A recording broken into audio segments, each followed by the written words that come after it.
bienvenidos una semana más a nuestro espacio de salud bucodental, en el que ya saben que acudimos a nuestros profesionales de referencia, los profesionales que se encuentran en la Clínica Dental Navarro, y estamos con Juan Antonio Navarro. Muy buenas, Juan Antonio. Muy buenas, ¿qué tal? Hoy de nuevo dispuestos a seguir aprendiendo, cada día que venimos así lo logramos, y de nuevo a ver cómo se logran sonrisas estupendas. Supongo que hoy de nuevo será el caso que nos ocupe, Juan Antonio. Pues sí, hoy sobre todo vamos a centrarnos en una patología que cada vez está incidiendo más en la sociedad, que hasta hace poco no era tan relevante, pero que ahora sí está adquiriendo un papel muy importante, que es la periimplantitis. Hasta ahora, pues bueno, los espectadores sí que es probable que a lo mejor conozcan lo que es la periodontitis, y si no lo conocen les comentamos, es la pérdida de hueso de soporte alrededor de los dientes. Eso implica que los dientes adquieren movilidad y que al final acaban, incluso si el paciente no pone remedio y no previene esa patología, pueden acabar incluso perdiendo las piezas. La periimplantitis es una patología en la que sucede lo mismo, es una pérdida de hueso, pero en lugar de ser alrededor de un diente, es alrededor de un implante. Lo que ocurre es que se acumula la placa alrededor del implante, el implante va perdiendo ese soporte inicial que tenía, adquiere movilidad y lo va queriendo. ¿Por qué digo que es una patología que cada vez está más en auge? Por las campañas masivas que están haciendo de implantes, tanto las franquicias como compañías aseguradoras. Pues todas estas propagandas de 200 y pico, tal, que además lo que deben de saber los espectadores que son en muchas de las ocasiones publicidad engañosa, y lo que ocurre es que en este boom de implantes, pues profesionales que a lo mejor no están todo lo cualificado que debieran, o materiales que no están bien testados, implantes de una calidad deficiente, y aparte pues no cumplir los requisitos imprescindibles para que el implante tenga una longevidad y tenga unos resultados a largo plazo aceptables, están generando la aparición de estos problemas. Vamos a centrarnos en los casos y vamos a ver cuáles son problemas comunes que aparecen con esta patología. Bueno, las tres razones fundamentales por las que la periimplantitis ataca más a los implantes suele ser uno de los motivos porque no tiene suficiente tejido queratinizado alrededor del implante, como es el caso que nos ocupa. Cuando nos referimos a tejido queratinizado nos estamos refiriendo a estas bandas de encía donde se ve que el grosor de la encía es mucho mayor. En cambio, pues lo que ocurre que en zonas edéntulas donde no hay piezas durante un periodo alargado de tiempo, lo que ocurre es que no solo se pierde el hueso, sino que también se pierde esa encía queratinizada. Con lo que a la hora de colocar el implante es tan importante que haya hueso como que haya tejido. En este caso, pues cuando el paciente acudió a nuestra consulta, lo que vimos es que presentaba tejido queratinizado en sus dientes, pero en la zona donde le habían colocado el implante, pues lamentablemente no había esa banda de encía que lo que hace es sellar el implante para que la placa y las bacterias no puedan acceder al hueso que lo retiene.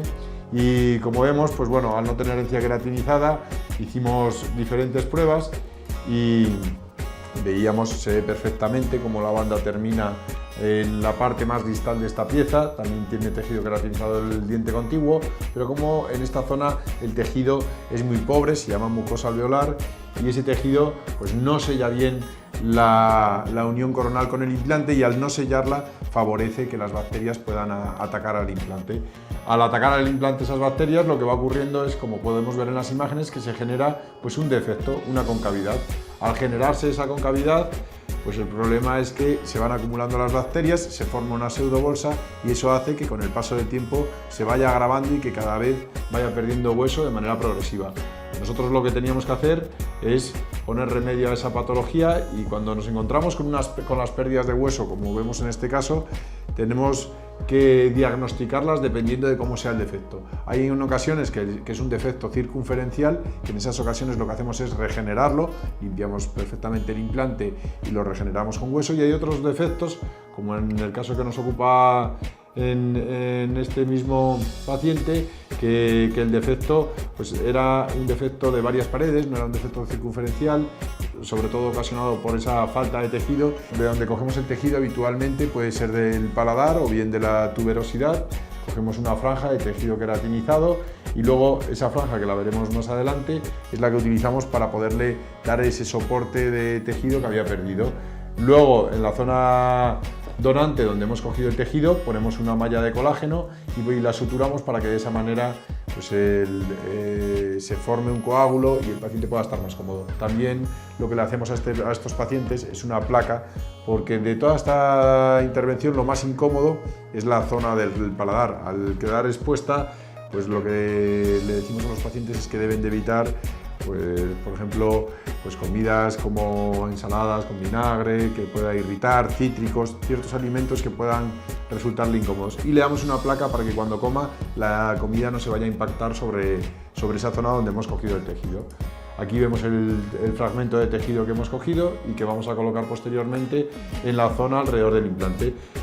Cuando hemos expuesto la zona, lo que vemos es cómo se ha producido esa pérdida de hueso, y lo que hacemos es, como decíamos anteriormente, pues alisar toda esa superficie del implante para que de esa manera, cuando nosotros podamos colocar el tejido pueda adherirse mejor.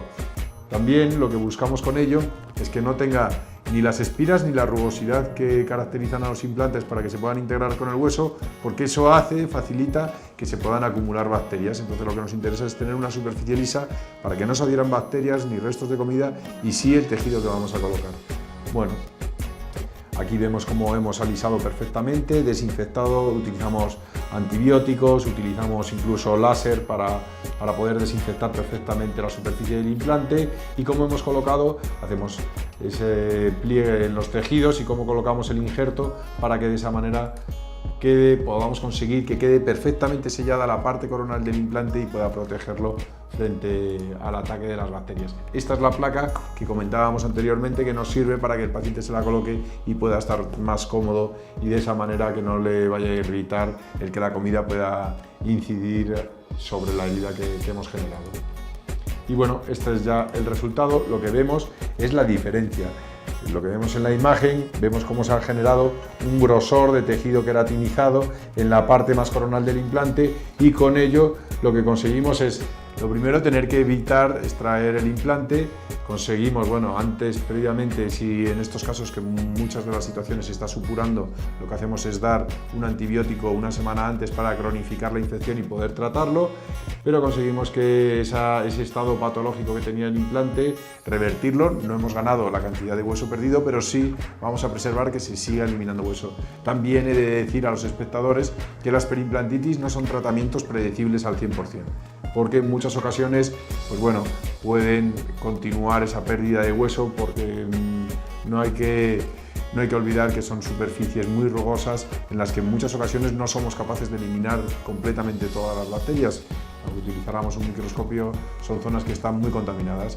Con ello intentamos poder preservarlo, pero como comentaba anteriormente, no es predecible al 100%. Lo que sí vemos es que el resultado del tejido, luego hacemos revisiones periódicas a los 3 meses, a los 6 meses, y vemos, pues, sobre todo datos como que no sangre, que la encía en esa zona, que no supure, y si vemos que está sano, pues, y con radiografías controlamos que esa pérdida de hueso no vaya en aumento.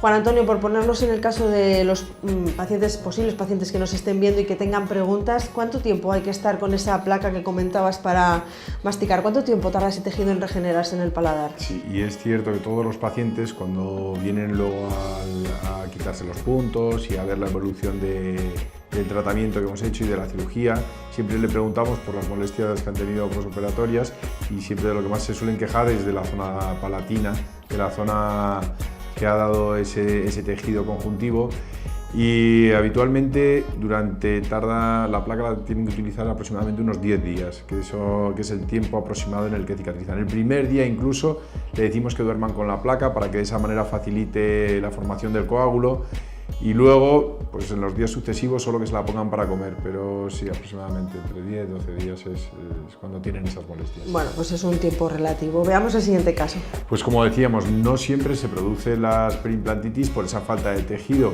A la hora de hacer la cirugía es imprescindible que hagamos una planificación y un diagnóstico correcto, y en el caso de que haya ausencia de tejido, hacer con la colocación del implante el injerto de tejido para que de esa manera evitemos problemas futuros, pero también en muchas ocasiones se produce porque es imprescindible también que haya como mínimo 1 milímetro de hueso alrededor de toda la superficie del implante. Si no hay esa cantidad de hueso, el problema es que con el paso del tiempo, lo que deben de saber los espectadores es que la predictibilidad de los implantes es muy elevada, es muy fácil que el implante se integre.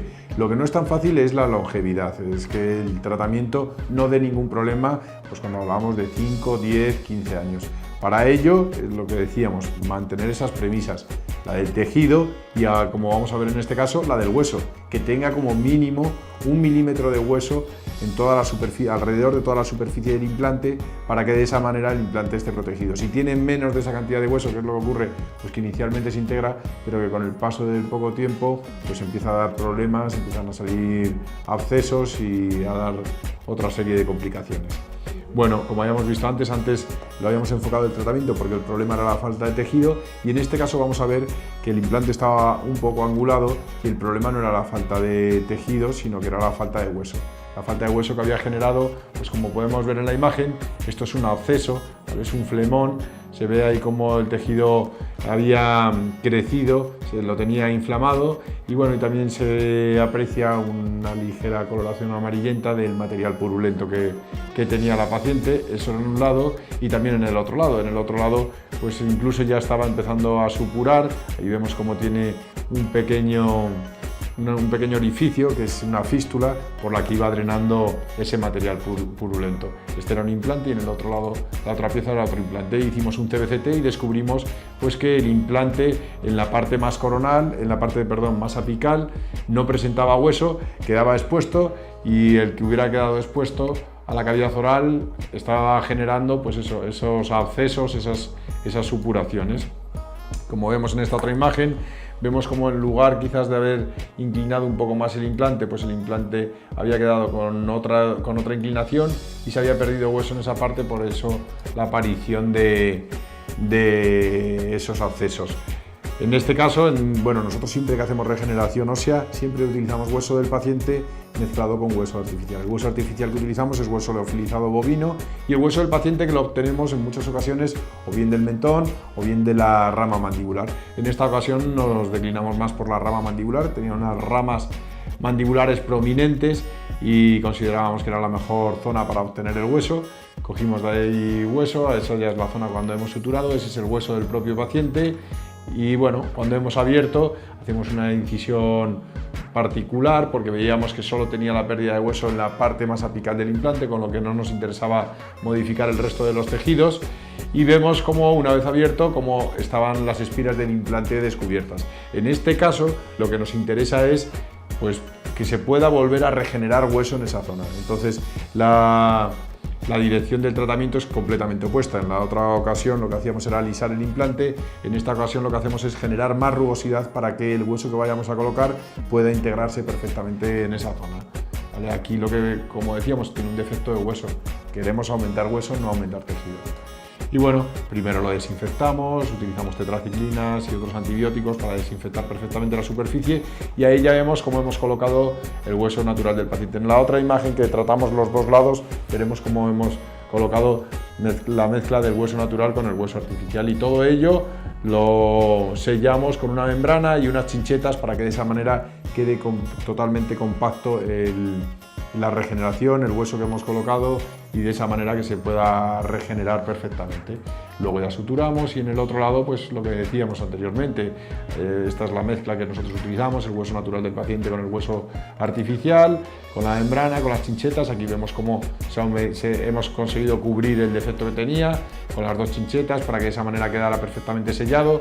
También vemos aquí cómo esa emergencia del implante ha quedado cubierta, y en las radiografías vemos cómo hemos aumentado considerablemente el hueso que tenía en esa parte.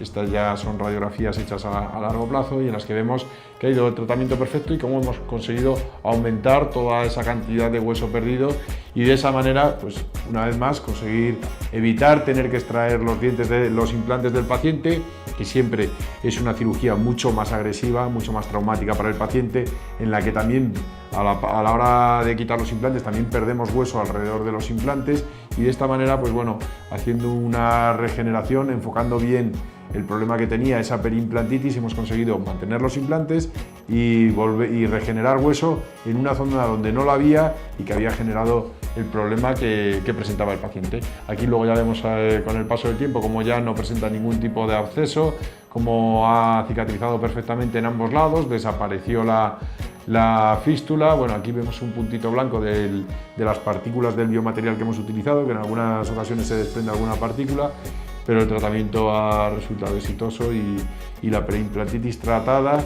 y hemos conseguido poder conservar esos implantes del paciente.